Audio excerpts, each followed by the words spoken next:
heartburn. Hello. Hello. All right. That's awesome.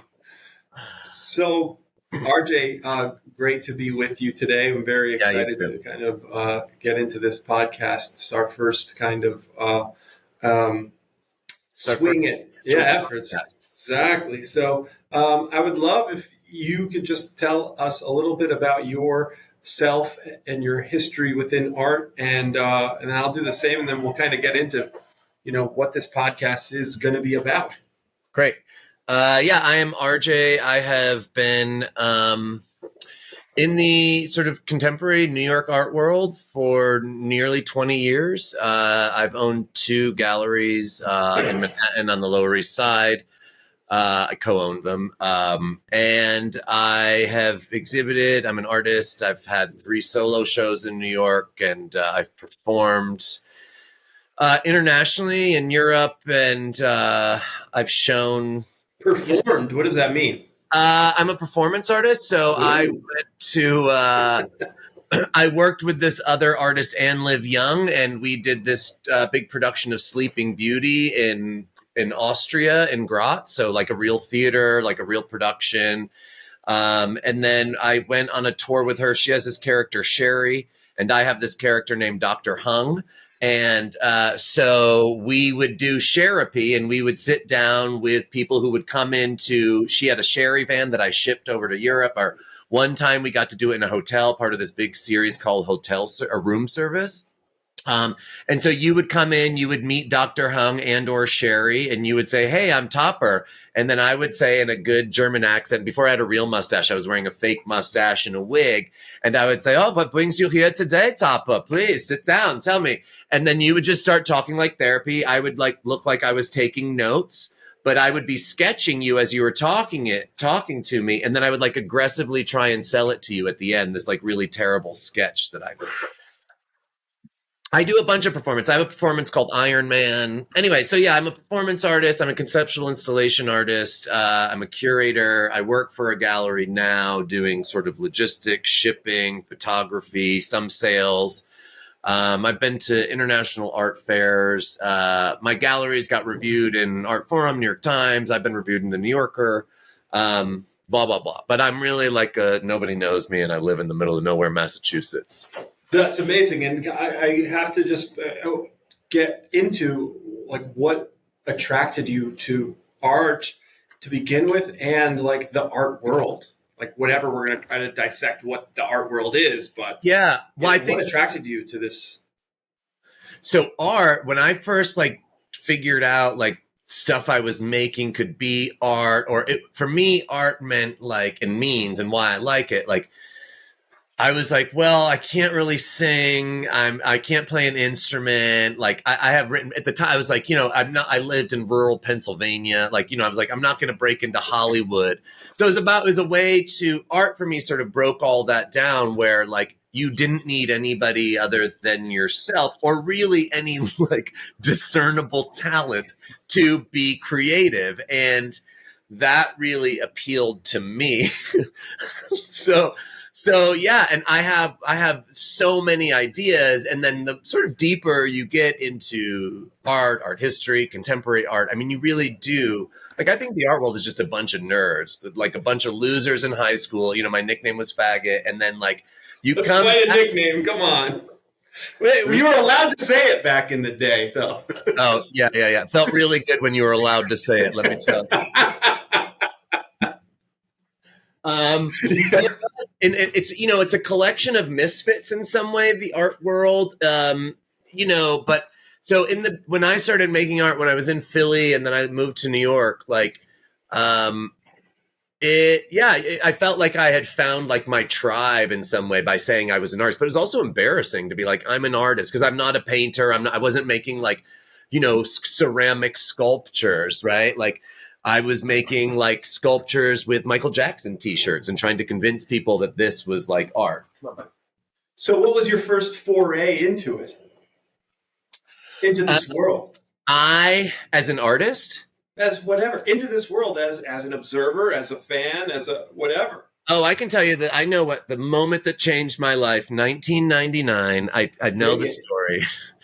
1999. The Sensation exhibit was at the Brooklyn Museum, and I was living in Philadelphia, and it was a huge deal because Giuliani shut it down. He cut all funding to the Brooklyn Museum because of one painting by the one done in poop or something like that. This artist, Chris O'Philly, who uses elephant dung because he's African and elephant dung is an important material. But there are also cutouts of pussies all over it. But it was called the Holy Virgin Mary, which was painted, rested on elephant dung. Her breast, one breast, I think, was elephant dung. But there were pussies all over it from like Playboy and Hustler. And the painting had already been attacked somewhere because it was behind glass. Anyway, Giuliani shut it down. It eventually reopened. When I went, it was before they had Italian. Italian, that friggin' Giuliani. Right, because he doesn't love pussy and, America's mayor. But it was before the Brooklyn Museum added that, like, disgusting thing in the front, that, like, glass thing. So when I went, 1999, I remember I stayed at the Off Soho Suites for $200 a night. And that's still a lot back in 99. Please, and I was broke. I was working part-time at Urban Outfitters, so I had no money. I've stayed at the Pod Hotel in Williamsburg for friggin' $68 a night, like last year. Wait, what is that? Pod? That seems like a hostel in like Luxembourg or something. It's like it's the size of a microwave, but it's clean, it's new, it's great location. It's unbelievable. They're not one of our sponsors today, but maybe we'll bring them on. Is it a shared bathroom? No, you got your own bathroom. That's nice. Okay, well, all right. I was going to shit on it, pun intended, but I won't if you get your own bathroom. Elephant shit. Anyway, so Sensation, this exhibition, it was all the YBEs, young British artists. So it was Damien Hirst, Tracy Henry. It was like the greatest hits of the fucking 90s that was in Brooklyn. I still have the catalog. Wow. David Bowie narrated the exhibition. Oh my God. You saw the formaldehyde sharks, the Holy Virgin Mary paint. The other painting that got damaged in England, I think, and I forget the artist, but it was an incredible painting. It was a portrait of a serial killer, and she murdered only children, and the artist had painted it with children's handprints. Jesus Christ on the cross. But it was stunning, right? And that's you want to exploit children? Well, let me exploit children and show you how it's really done, right? I mean, that's the point of art. Art's a mirror. Art should be a mirror and nothing else. It shouldn't be about me or you. It can be.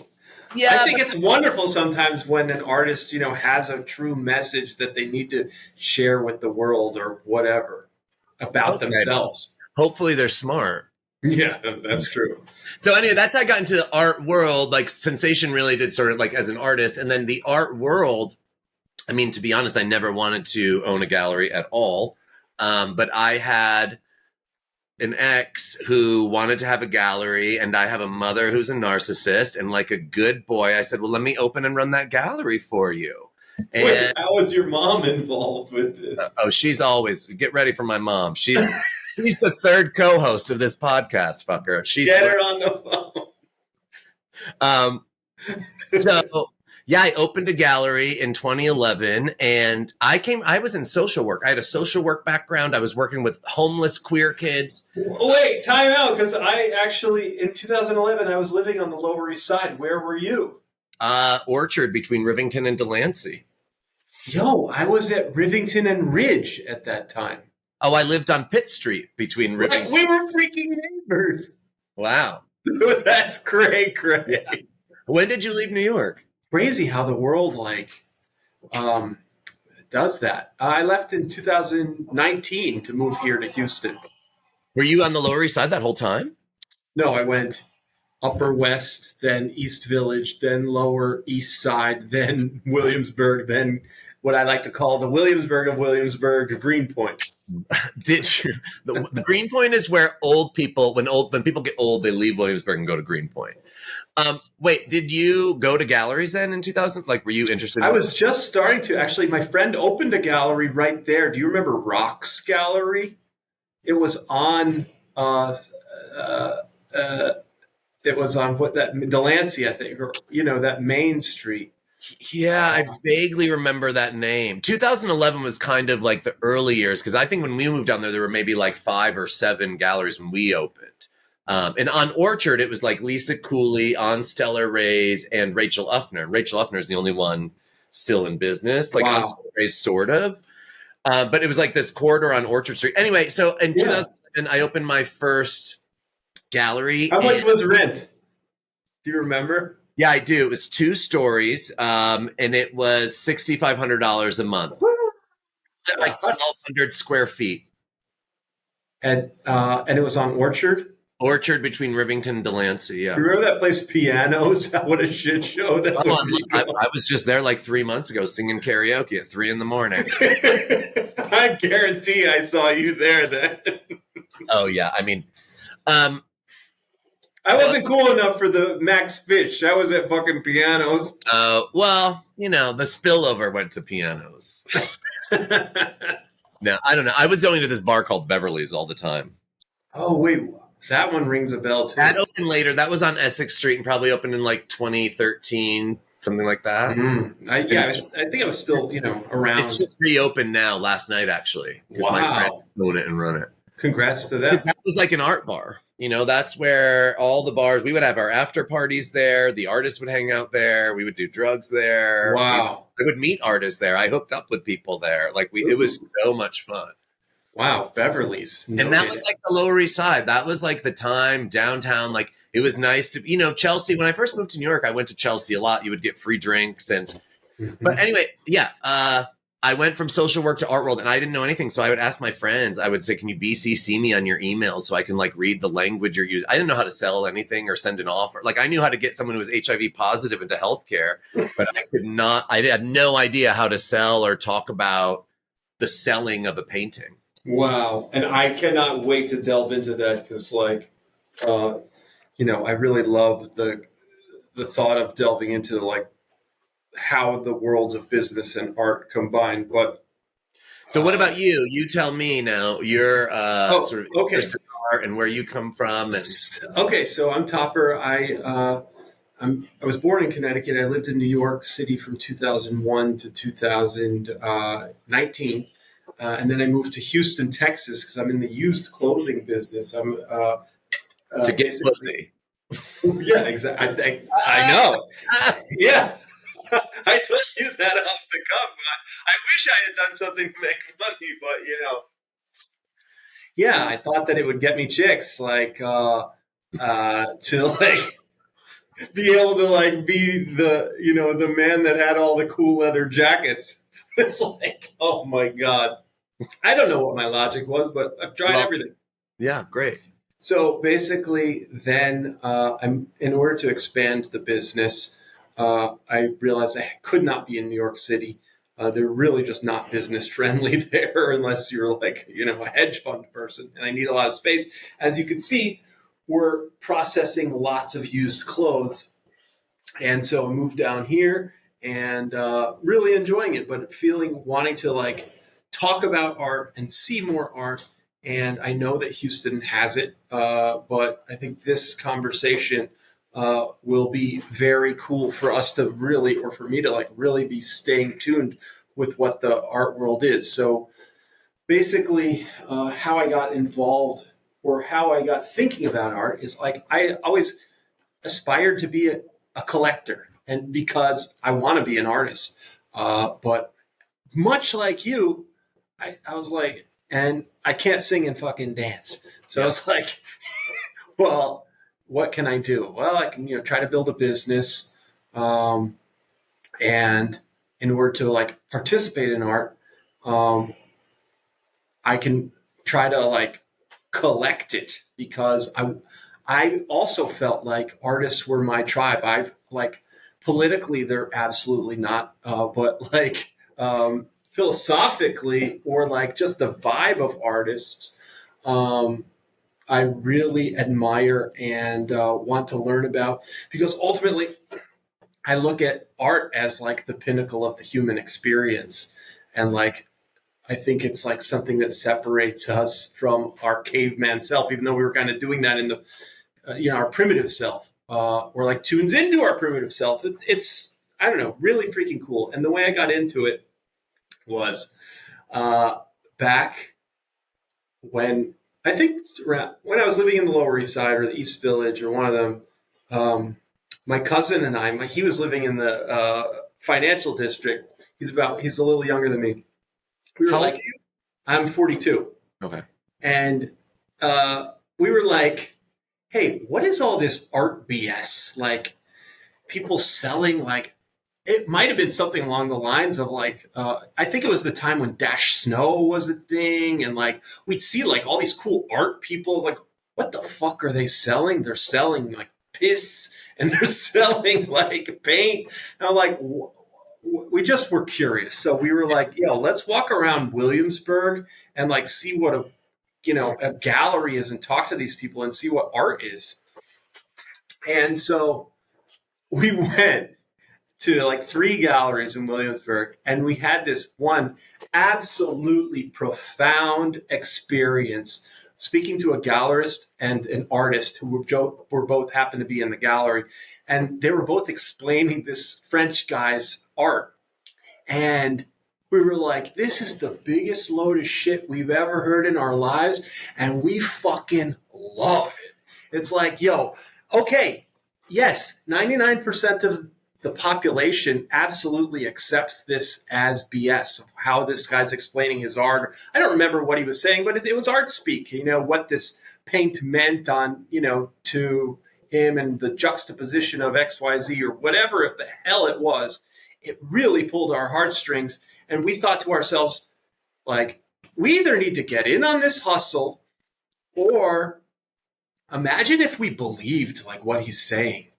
And like that was really enthralling to me. It was like, okay, I'm going to be all in. If I'm a sucker, I don't care. Like I am a sucker. Like look at the fucking rest of my life. I'm a sucker. So like, Did you believe what he said? Like I didn't at first because I was a normal human being. And then it went into this, I felt like I was baptized in this fucking gallery. It was like, I do believe it all now. Yeah. And like this guy is painting with his blood. Yeah. And like, by golly, I want to support that. And like, I want to be a part of that. And I don't know how, but I'm going to figure out a way how. And like, I think even this podcast is a little attempt to kind of be part of it. Well, right. That's what I want. Like, this was your idea. You approached me. I did come up with the name. Yes, you sure did. And I love it. So, yeah. Why a podcast? And for total, I can't even listen to a podcast. Like I can't listen to an audiobook. I'm a very visual person. So like, I'm all on board, but like you approached me and you had a great reason, I thought, which is why also I know you, but the reason you wanted to do this, I thought was really important for a number of reasons. But do you want to talk about that? Yeah, sure. Thank you so much. So basically the objective of the podcast, or what I wanted to pitch you on was essentially like helping democratize what collecting art is and the whole world around it, because it's so secretive. It's such a black box. And I think that there are so many artists out there who are really making a difference for humanity. And I want to like be a mouthpiece in order for them to have even more impact. But the whole reason for that, and that's my kind of economic mind, is to Trump impression? No, maybe he lives in me a little bit. Very Trumpy, I have to say. Thank you. Yeah. So MAGA. So ultimately, I think that if we can bring more people into the art world, it will provide the opportunity and resources for more artists to thrive and better art to be created. And ultimately, like what excites me the most and like something I would asking what really was the genesis of this podcast was me asking you dumb art questions, and you being one of the only people who was willing to answer them and be patient with me, because I do have a lot of art. I don't know. I'm starting this podcast really as an art neophyte, if you will. Yeah. With absolute humility, but excitement to learn and become an expert while as we do this. And hopefully, as I do that, our listeners will also become experts in this art world and join us. Yeah, I think also I appreciate that feedback in part because it's true. When I opened the gallery on the Lower East Side, I worked retail before. Like I said, I worked at Urban Outfitters. So I was always greeting people coming. I was like, hi, how are you? Can I get you something? I employed that same thing when I opened a gallery. And I think I'd like to take credit for bringing like a little bit of niceness to the art world. Because I do think it started on the Lower East Side because we weren't Chelsea. We were like hustlers, and anyone who came in that door, I was like, hi, how are you? What size painting do you need? Here it is, Mm-hmm. And I've still maintained that approach, and it's actually gotten me jobs. Like I talk this way when I'm at art fairs or whenever I don't talk art speak. I don't understand it. I don't give a shit. But I've been hired at art fairs by both Christie's and Sotheby's to teach at their master's program from the way that I can just and I'll answer any question. And a lot of them are dumb because most of the questions that come to you at an art fair, especially when you look like me, they're like, are you the artist? Are you the artist? And there's like 17 artists on the wall. And you're like, well, I am an artist, but but that's part of the whole thing too, because nobody even knows what goes on at an art fair. Like, does an artist sit there and sell their own work? I mean, if you work in a gallery, how that works, or if you work for the art fair, but 99.9% of the rest of the world have no idea. And so for me, it's like, well, let's change that. This is why I'm interested in this podcast, because I like my lifestyle. I like being an artist. I like working for a gallery. I like getting to do it remotely and traveling and all the perks of that. But it's going to go away if we're not developing new collectors. And I think that means we have to sort of burst that bubble a little bit. I think we can maintain like artists, good artists, especially artists with ideas. I think we want to maintain that kind of level of, authority, kind of, for lack of a better word. But artists are the ones who can manifest ideas and put it out into the world. But at the same time, there has to be a way for more people to get a piece of that pie, which I think is developing new collectors, so that, because there's lots of artists and lots of galleries, but without people to support them, they just keep on closing. Do you have a passion for spicy foods but hate the heartburn that follows? Well, say goodbye to that fiery inferno in your chest with Prilosec. Yes, Prilosec, the little pill that lets you laugh in the face of jalapenos, ghost peppers, and that suspicious street food you should have avoided. Imagine eating an entire plate of hot wings without having to sleep sitting up. With Prilosec, you'll be the envy of all your friends, confidently devouring chili like it's going out of style. Take Prilosec once a day and feel like the gastrointestinal gladiator you were meant to be. Prilosec, because you should be able to eat like a maniac without paying the price. Definitely. So that brings kind of to my first question. And it's pretty simple but very open-ended, but like, how would you define what the art world is? I think of it in terms, just given my career, specifically of like the contemporary art world. And that for me is, I think it's relatively small. It's, not a huge amount of galleries get there might be, I'm going to make this number up and I'm sure, all 10,000 of our listeners, that's wrong. But maybe there's like 40 or 50,000 sort of key player all together, employees, artists. Like, it's not a ton of people. Like, there aren't a huge amount of galleries in the world. How big is the market size from a dollar's perspective? You think it's 5 billion, 2 billion? Infinite. I have no idea. There's a whole secondary market that you can't even, stuff gets sold privately all the time. Okay, so what is the secondary? What does that even mean? So gallery, you have a gallery. Just consider a gallery. It's merchandise. Think about a t-shirt shop. Now we're talking. Yeah. It's a t-shirt shop. A gallery is a t-shirt shop, and the paintings are t-shirts. So that's considered the primary market. You go in, legally, all the prices are supposed to be out and about. So like they can't charge Topper one price and RJ another price. So the prices are supposed to be shown. Wow. And they're not ever. Is that like, yeah, that sucks. Is that like a state law or is that like a national law? It's probably a state law, I would guess, because most states don't have big gallery like presence. The reason why I kind of poo-poo that is because, or I'm surprised at that. I shouldn't say I poo-poo it. It's great for the consumer. It just feels as if this market is so cloak and dagger that like it feels like it runs on secrecy in some capacity. It does. I mean, well, that's the whole thing about it being esoteric. So it feels like this rare, but this is an old model. This is what's killing. It's killed the music industry. It's killed the film industry. I thought Diddy killed the music industry. Well, he raped the music industry. Allegedly. Also, I keep on watching these specials about him, and they're so. I watched one last night again where I'm going to go off topic about Diddy for 1 second. But like, it was literally like, first of all, I want to see any facts about him. Don't tell me that he paid male sex workers to fuck females. Like, was it rape? Because that all seems on the up, and he's jerking off. Like, I don't care about his sexual picadillos. Did he rape people? Period. That's what I care about. I think it will come out in the trial. I think everyone's too shy to like really speculate. I don't really know what's going on. I mean, listen, the FBI, everybody rated him. I'm sure it's like terrible things, but in the meantime, it's like we don't need these specials 2020. Like they're dumb. The thing is, in the war for clicks, it gets clicks. I mean, I watched it the whole thing. There you go. We're guilty. What was the question? We were talking about like what the actual art market is, and then you were explaining what secondary is. Right, so primary market is galleries. You know, the price is $5,000 for a painting. Generally how this works, it's usually a 50-50 split. So that means the artist gets 50%, the gallery gets 50%. So a $5,000 painting, $2,500. Sort of industry standard is 10% offered discount.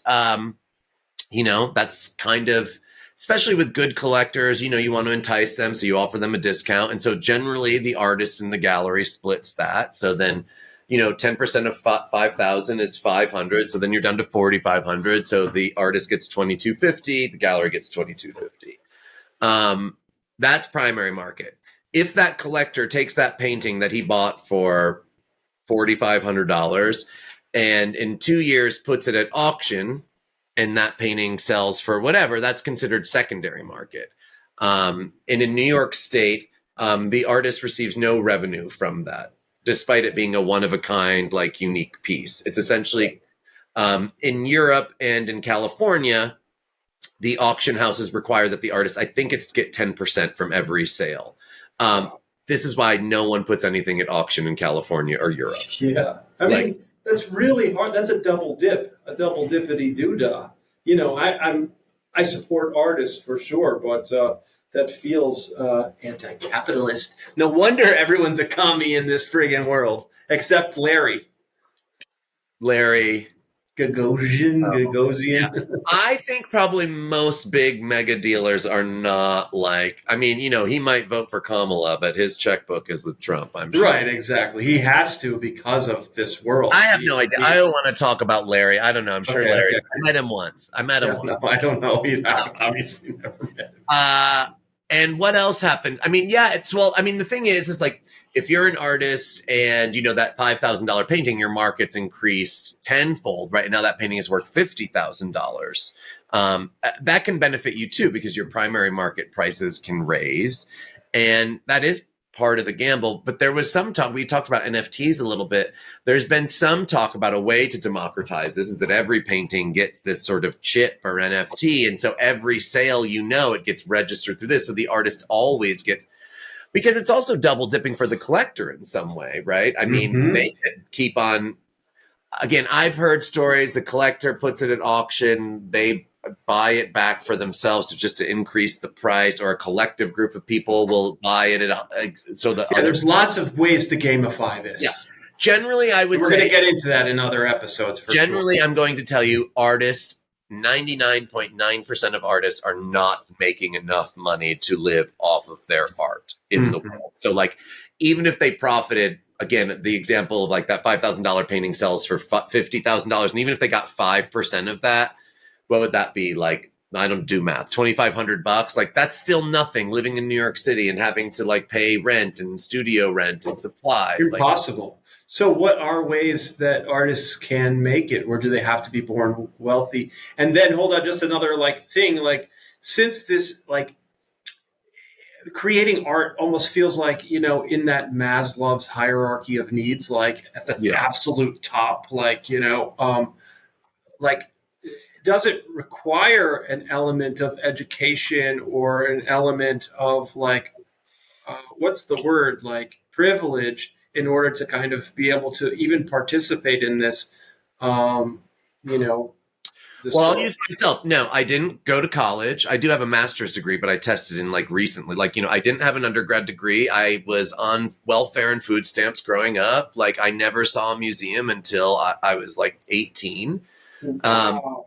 Yeah, never. I had no concept. I knew about like pop culture in the 80s and I could get like magazines. There was no internet or anything, you know, but art, unless it was What like. was your magazine of choice back then? Entertainment Weekly. Or sure. Are you kidding me? I would devour the box office totals. I was so interested in the business of Hollywood then. I still am. I'm still very interested in the behind the scenes. I'm also filming a movie on Sunday. I got cast in a movie. Whoa, congratulations. Anyway. We'll plug it next week. Yeah. Yeah, so I do not come from any privilege. I think it's just, I guess I like more and more, you know what happens? I just was like into what I was doing. I believed in it. I didn't have like my eyes on any prize. I wasn't like goal oriented around my art for a long time. I was so excited that I found an infinite number of ways to get to express myself. Like, meaning I could sing poorly if I wanted to and call it art. I can iron people's clothes if I want to and call it art. I can make a painting, even if it's not great, and call it art. And I've done all of this. And it is art because I am the artist and I say so. Yes. And that has taken me a long time to get to. It's amazing. So that brings me to my next question is like, who gets to decide, you know, what art is or what good art is? Well, generally, I think then you are, you know, when you go to galleries and museums, it's those people that are deciding, right? So it's the institutions or it's the businesses of the galleries? Generally, yeah. I think probably if we're talking about the formal sort of contemporary art world, right? New York, LA, you know, London, these kinds of things. Yeah, probably it would start grad schools, good grad schools. In America, it's going to be Columbia, Yale. UCLA has the top painting program in the country. Maybe so they're learning what are they learning at that grad school? Like the actual like form of the actual form of the like the brush strokes and how to like fill something in. No, not when you go to Yale for graduate school. You already have to know how to paint. Okay, or sculpt or whatever. I think at that stage, you know, I've seen artists really develop in graduate school. I think it could be, although I have a friend who went to Yale and she does not have, you know, not a wealthy person, didn't come from anything. On the merit of her work, she went and got photography. I think it's probably based on the merit of your work. But again, you have a panel of tastemakers that are going to judge you. I think students are involved in the process in some of these schools. And then probably they're identifying the raw talent and what that creative, like a spark of creativity, or they're hold on. I think when you think raw talent, again, this is not 1950 where like grad schools are shaping these young men into being like Rothko, or, you know, he was an accountant, but like none of that's happening. Like, no. There's Come on. Well, this is what we want to talk about. Like, I don't think there's anything of raw talent going on that much anymore. I think you get studio visits. You get a lot of opinions and time with other artists, visiting artists. I'll just talk about Yale because my friend was there. I know they got like really great visiting artists to look at their work and give them feedback, and they do studio visits. I applied to Bard here. Like, that's another really good program. I got waitlisted. But that is like all summer. Basically, all you do is make work and you get studio visits with visiting artists and you talk about the work. I think a good artist also has to be able to talk about their work in some meaningful way that a dealer can understand, a curator can understand, maybe not a collector. Okay, well, so back up. So, like, but are you learning the technicalities of like how to make something more marketable, or how to make something more like something that will have more of an impact in the market, or have more impact on art history, or be able to bring an idea to life more? I think just the latter, the last thing you said. I think, well, listen, I went to graduate school for creative writing. Nowhere, I never learned how to sell my book, how to send it to an agent. No one told me about that.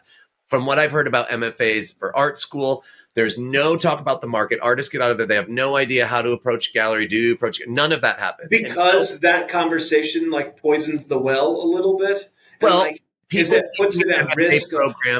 People teaching in MFA programs are artists. They're not business people. So artists are talking about art, hopefully. And I don't think they would. If you had a professor at Yale that said, well, I would change that color from pink to orange because it's more marketable, I would report that professor. I would be like, get the fuck out of here.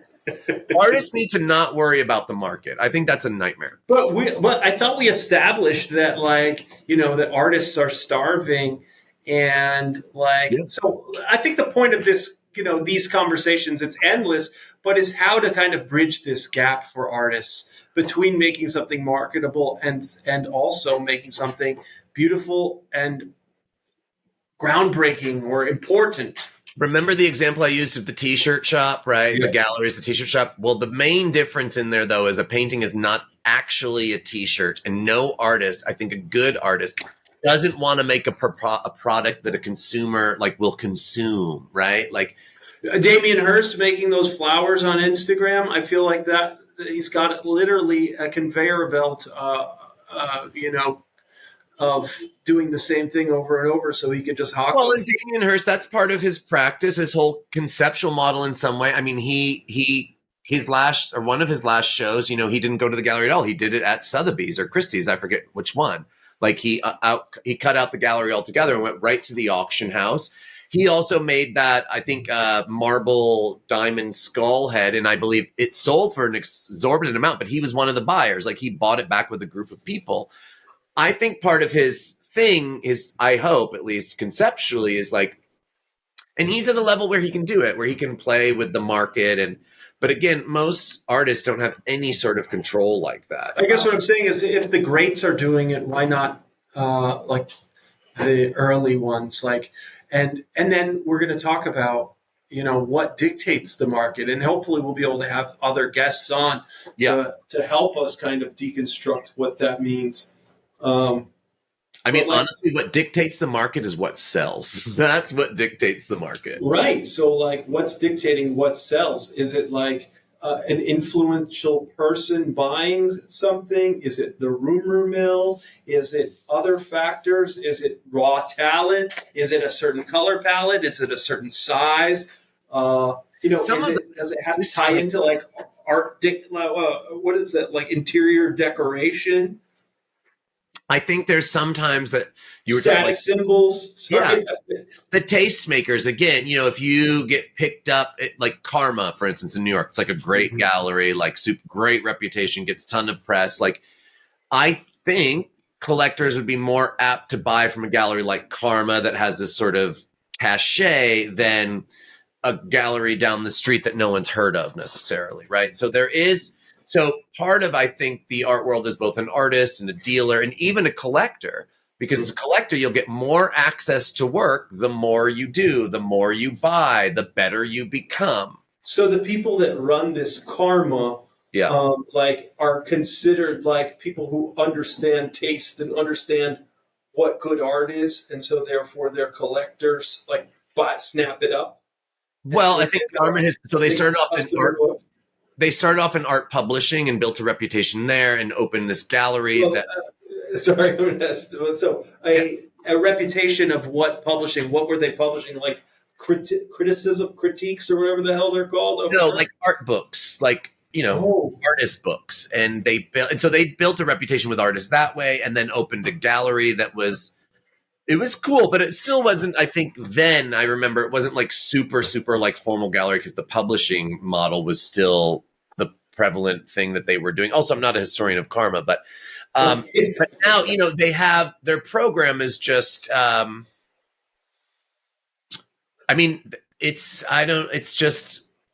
it's hip. It's like, they have such a great reputation. And I think, and they probably have other reputations too, but I mean, among artists and dealers and collectors and curators, I think people look, because it's such a joint, or I want it to be more of a joint. It is almost like I use this idea of like the artists, like not cool kids in high school, but it can be with like the dealers and the collectors too. Like, it really should be a joint effort, to make money so everyone can make money, but also to foster careers, like both artists and gallerists.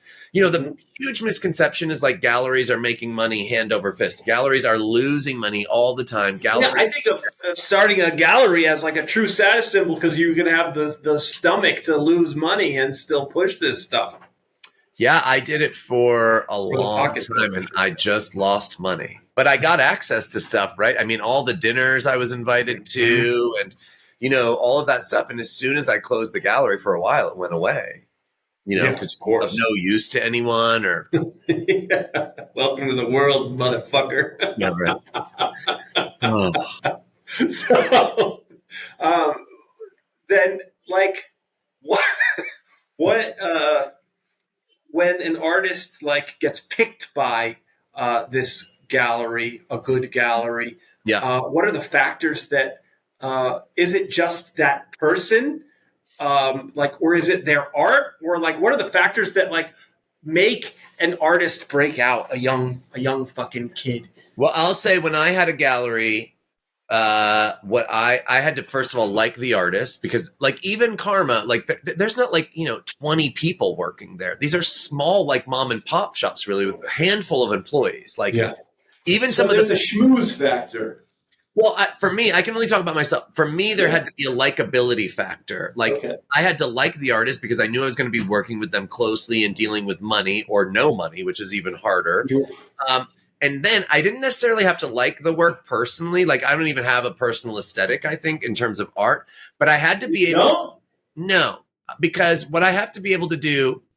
Well, I have to look at it as a collector. I want to say, like, do I want to live with that and that? But as someone who would sell something or show something, do I hear what the artist's trying to do with the work? Do I care about it? And can I then turn around and kind of translate what they say to a broader audience? Because I think that was the job for me as being a gallerist and curator, meeting people every day in the gallery. The artist isn't there, thank God, because they're like, I don't want the artist in the gallery every day, or at an art fair or anywhere, because I have my job to do. And the job of the dealer is very different. Like the job of the dealer, I believe, is translator, because a lot of artists can't talk about their work, or they're awkward, or they're weird, or they're rude, or they're all hot though, as we said.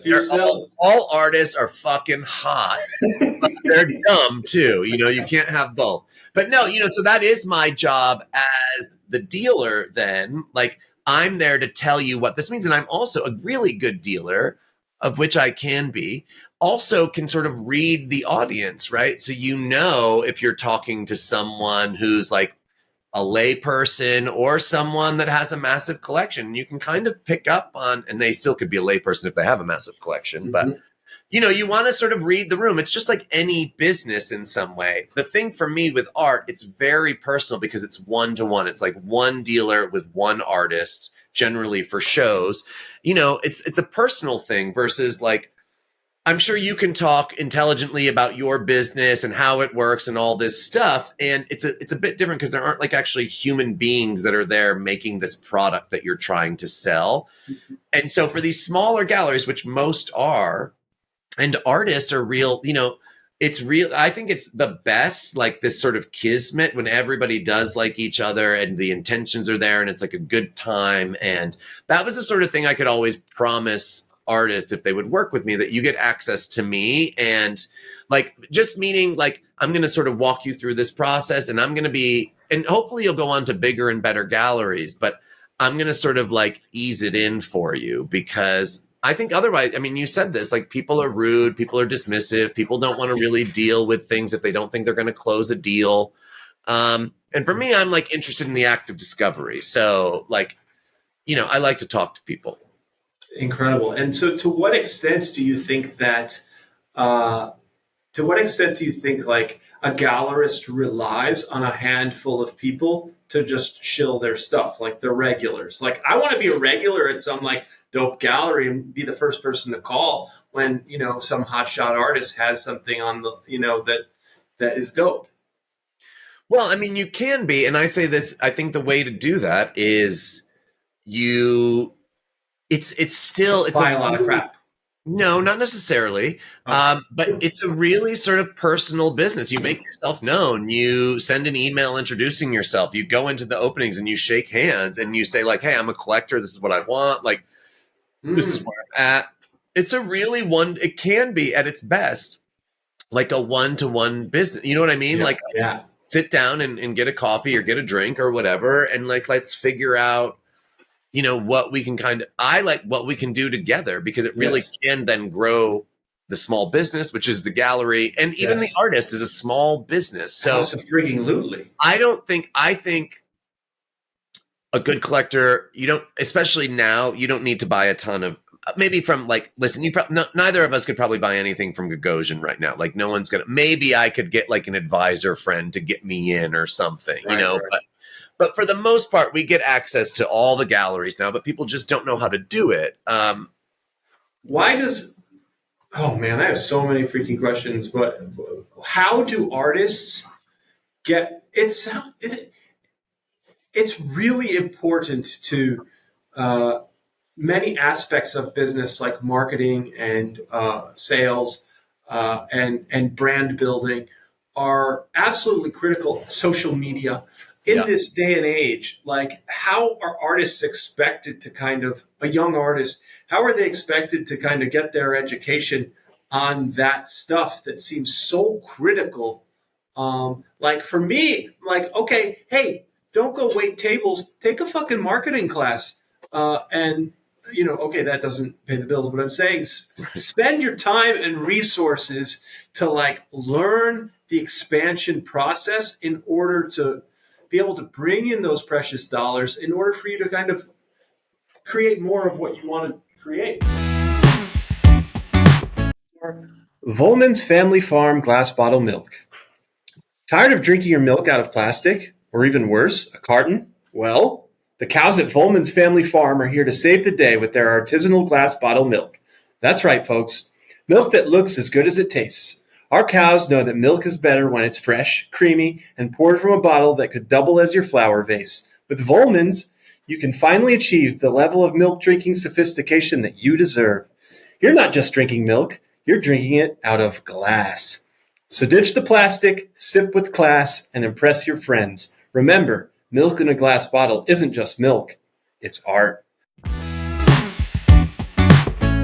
Well, so you're talking like a businessman though, and this is a business, but it's like a business without a business model. Because it's so poo-pooed by this world?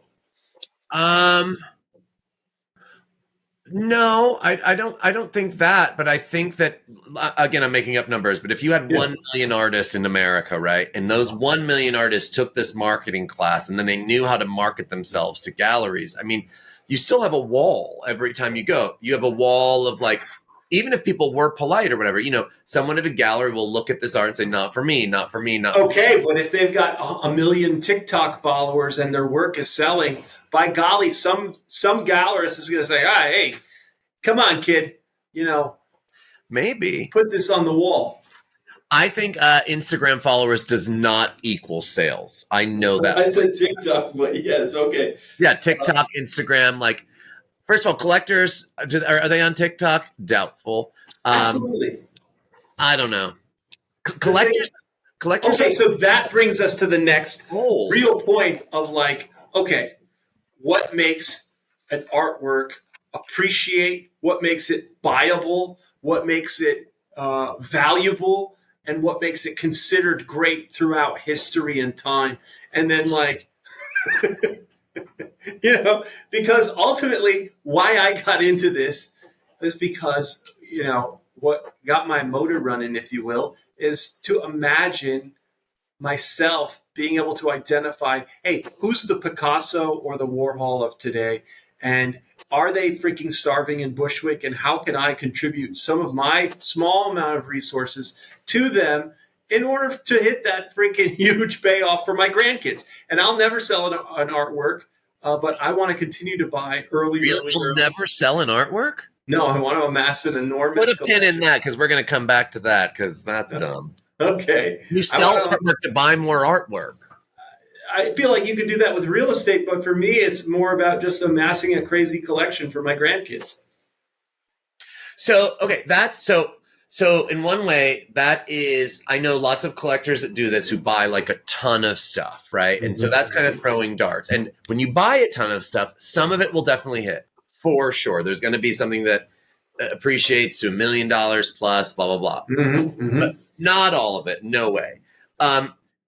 So Picasso, Matisse, how do you identify this? Well, again, you do all these studio visits. You find an artist that you like, and you start supporting them. You start buying out of the studio if they don't have a gallery. You start talking to your friends about. I'll tell you what will get a gallery to show an artist. For me, if I walk into a studio and this artist tells me, yeah, I sell out of the studio all the time, $5,000 a pop. I don't have any inventory. Like, I've got all these collectors ready to go. I'd be like, all right. You're fucking line. Yeah. I have to like the work and all that stuff too. But that's how you can start right now. You can find an artist. You can find 10,000 artists in Houston tomorrow if you wanted to. Call them up, go to their Instagram, DM them, and start going to their studios and buying shit out of the studio for $500 a pop. I promise you can do this in New York. I just bought a painting from an artist that showed at gallery. Studio sale, $75. Retail, this would have been $2,000. Like, that's amazing. So, to what extent, do you think that the Picasso of today is in Houston? To me, I think they're starving in Bushwick, or London or something. So, I want to talk about this. Is going to be a whole show. Your idea of Picasso and genius, and yeah, I want to find a genius. Where's the genius at? So, you're on the phone with him first. I'm grateful. Is anyone, again, I'm not an art historian, but I don't know of any painter that I can think of in the past 10 years, contemporary art, that has created movements. I can't think of an artist, a painter specifically, that's going through their pink period, that has become, maybe history will tell us in 10 years that, I can't even name an artist who paints in pink, but I want to, but I won't. Right. Yeah, whatever. That there's a whole pink, but like, Picasso, invented or perfected or popularized Cubism, right? There's no artist even coming close. Maybe in the digital and new media sphere. There you go. Maybe. But if you are talking about market, good luck trying with that stuff to grow a market, because technology died. What about that guy that sold his JPEG or Big Piece? No, not Big Piece. What the hell are they called? Big B or whatever his name is. No. But I always forget what they're called, the JPEG things. Oh, NFTs. NFTs, I'm sorry. So the NFT. Why don't you see how much that's worth now? His name is Blimpy? No. It's something. Yeah, Jack Hanley showed it. I know. Jack Hanley showed. I love him. Let me tell you, it's Jack Hanley. Blimpy. But he's amazing. Well, because that sold for like $60 million, right? So who are we to say he's not a freaking artist? I'm not saying he's not an artist. I didn't say he's not an artist. Okay, so what you're saying. So what are you saying specifically then? About what? That type of artist, I'm saying that might be where the newness comes in. These movements are being created, right? That is art. If you like NFTs, right? We didn't have NFTs. I don't know that an artist created an NFT, but maybe the first artist to monetize an NFT. But that's done. No one's making NFT. Like that movement, it's not cubism. It's not continuing. Right. And I guarantee that NFT, they're worth nothing now. Mm-hmm. I know. I bought a bunch of them. I think so. This is what I think. That Picasso.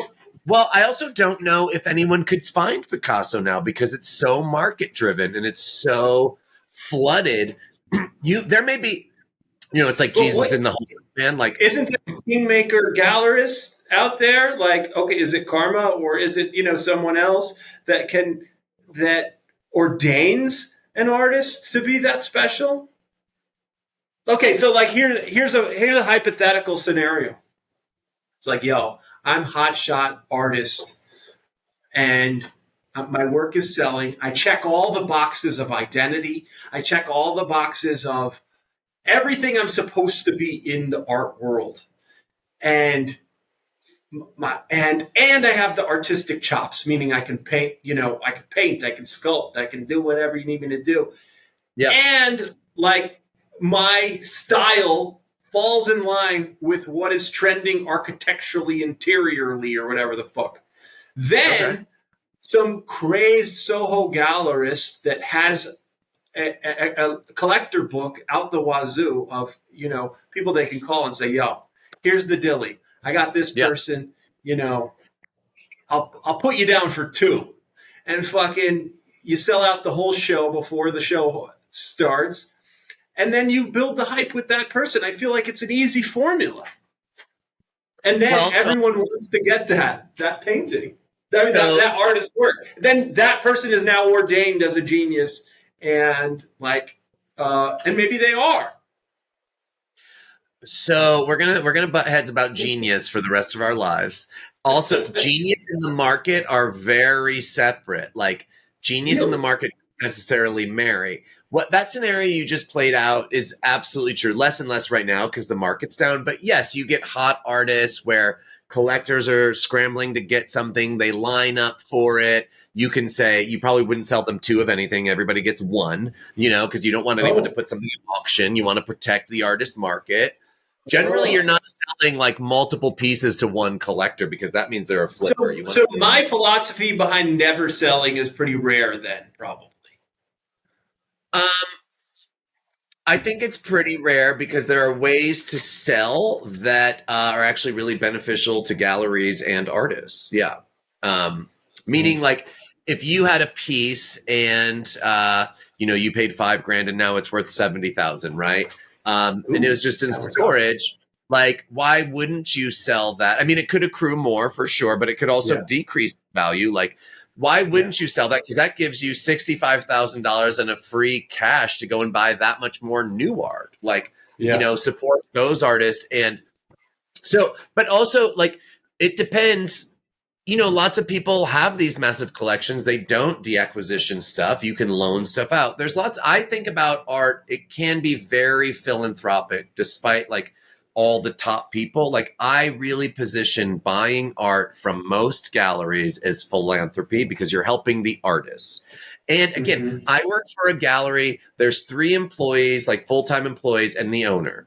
And we have 3 spaces. We all bust our ass. Like, nobody's rich from it. But like, I like my lifestyle, but like, there's only 3, 1 more employee, and it would like offset the balance so much. And right now, every fucking sale matters. Like every sale. Wow. And I'm like, now I'm like going through shipping, being like, well, I can ship it with this company for $200 less because, in boom times, you're not looking at this. You're like, here's my gold Amex, buddy. Like, drinks for everybody. But now I'm like, all right, you're getting a Diet Pepsi and, Yeah, but it really is like there is a glamour to it. There is like a sort of fun. But what you described is a pure business. So like for me, I'm like, let's ramp this up. Let's really focus on this business side so we can like really thrive more.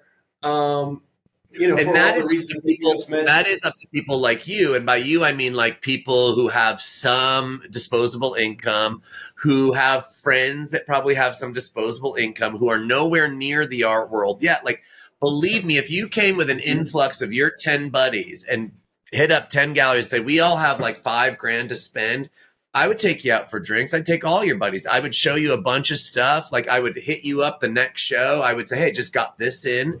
But that's the so argument. It is accessible. Yes. So it is accessible. Yeah. And then we'll save this for another show, but next we want to talk about like if one was to sell, how can you identify those profitable pieces? And maybe that will be the theme throughout our entire, podcast. I'm going to say this again. Things will become more and more profitable. So our the two shows we have up at the gallery right now, one artist, Andy Dinkin, the other, Max Zeno Carnig. The more you go in and buy that what are work, their Instagrams? What are their Instagrams? Yeah. Oh, I think it's probably Andy Dinkin and Max Zeno Carnig. I don't know. Okay. Andy Dinkin is definitely at Andy Dinkin, and I can tell you Max. They're both great shows, right? And I'll tell you how it'd be a. Let me just find Max because I should shout him out. Maximilian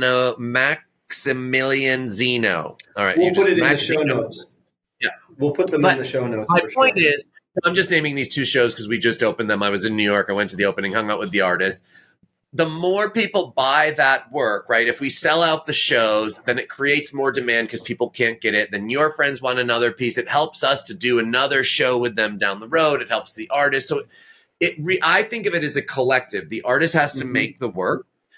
Somebody has to sell it. I think the gallery model could really use an enema, truly. Like, I don't, like, there's a lot of internet platforms that try. It's very like broken. So many cobwebs. Yeah, for sure. The art is conservative because money is involved, and people don't want they want it to remain opaque. Yes, incredible. And so, like, how does the museum and institutional world tie into this? Like, back to my whole genius thing. So, at what point does a museum crown an artiste a genius? Well, again, no one is doing that, Top. I don't know.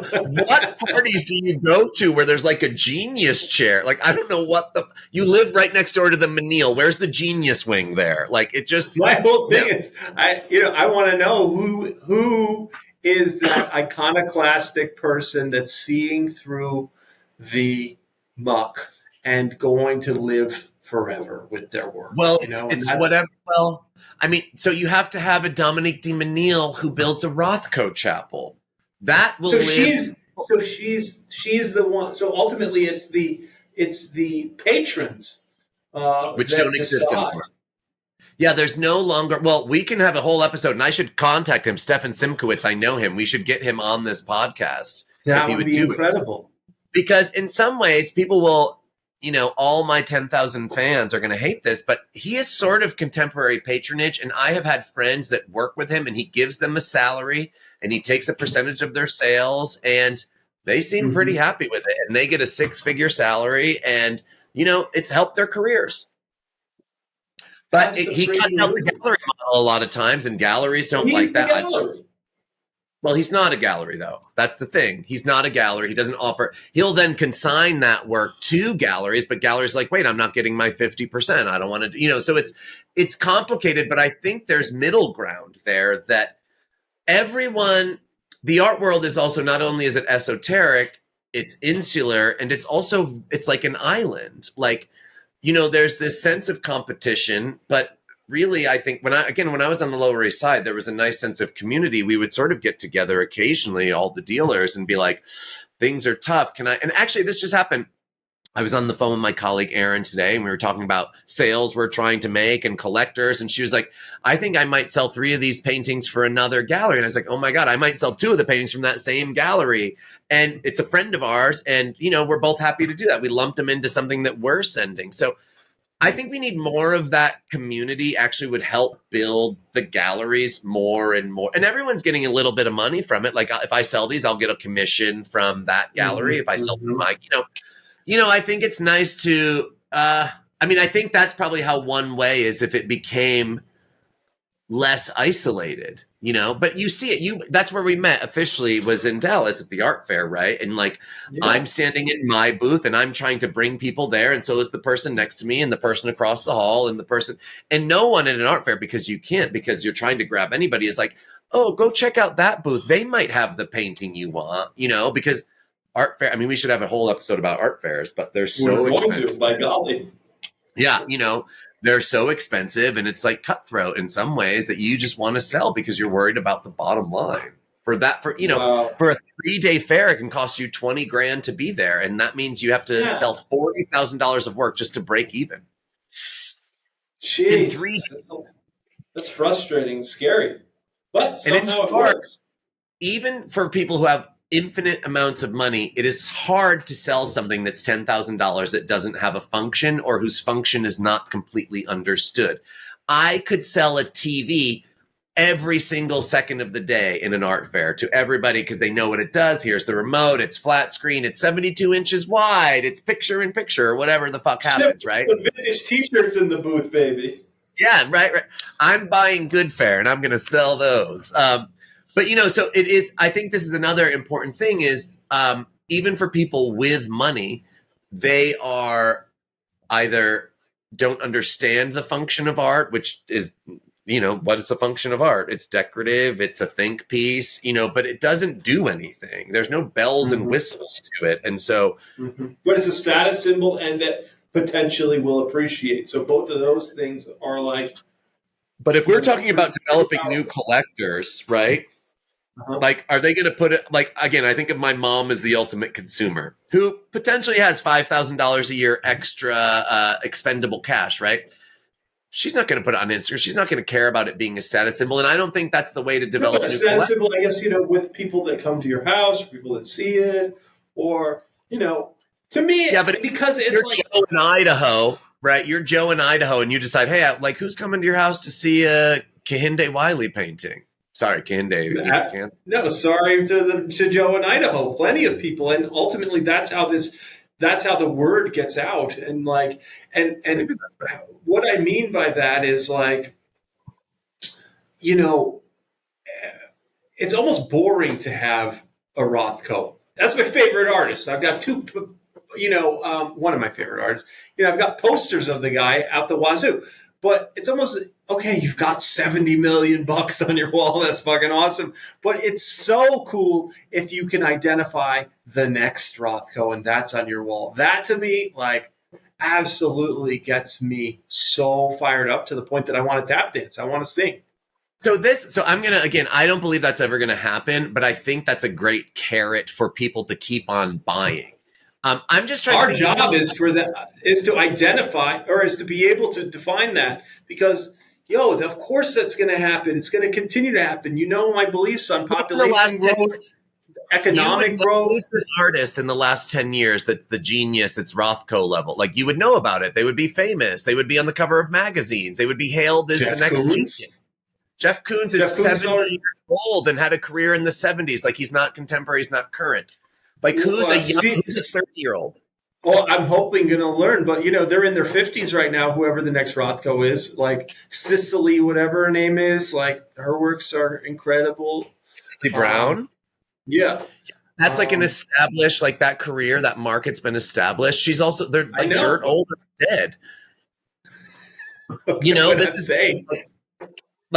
I don't know. And even 50 is relatively I can young name age. some right now. I can name some who I think will be the next ones. Okay, that's great. But I need to do a little bit more homework. As we said, as we established, I am still the absolute beginner in this world.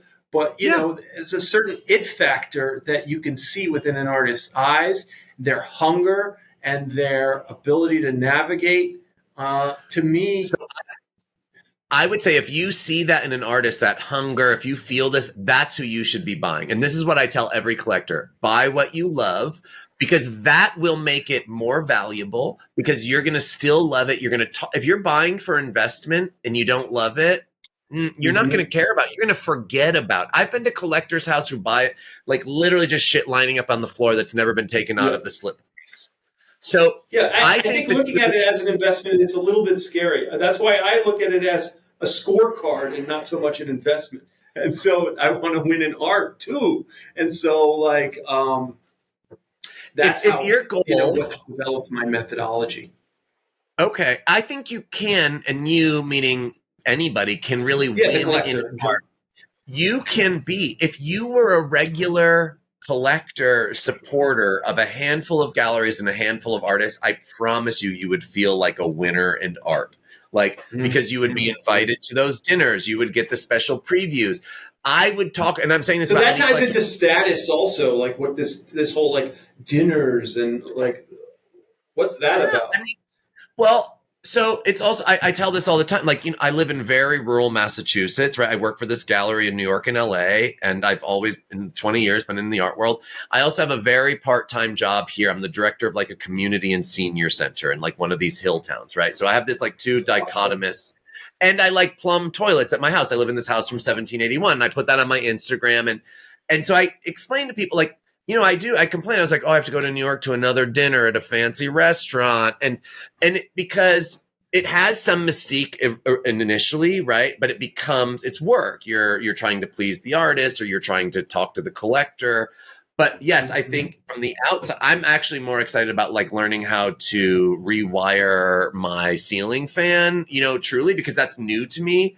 And that's why I'm interested in art still, because every artist, if I see them for the first time and I like, it's still new. And this is why it's hard to predict a market, because when I worked at Urban Outfitters and I had to do the daily reports, I could look back at the reports from a year ago that day and tell you what the weather was, if there was construction outside, how many people came in.